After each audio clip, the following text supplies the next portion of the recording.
This video will show you how to cancel room in a group reservation.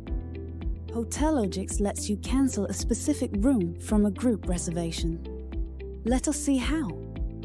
Right-click the reservation from which you need to cancel one or more rooms.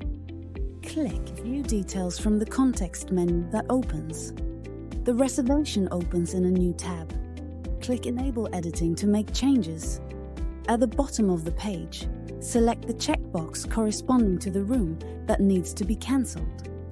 After selecting the desired room, click Cancel Selected. An alert appears seeking your confirmation to remove the room. Click OK. As soon as you confirm the cancellation of room as, the Cancel or No Show Selected Reservation panel opens.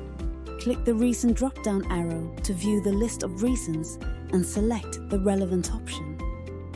Note: these reasons can be created from the admin console.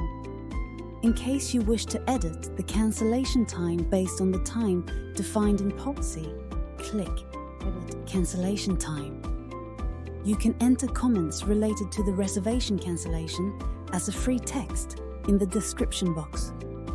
You may also choose not to send cancellation email to the guest by unchecking the Send Cancellation Email checkbox. Click Add Message to add a custom message for the guest. Type in Message for the guest as a free text in the Message Text entry box. Now, click Cancel or No Show Reservations. Type in Group Owner's email ID. Click Send Mail. Now, re-click Cancel or No Show Reservations. You are redirected to the Payments section, where System displays the cancellation charge under Account Statement. Click back to go back to the Reservation tab. You can see the status of the cancelled reservation in the group room list. This brings us to the end of the video on how to cancel room in a group reservation.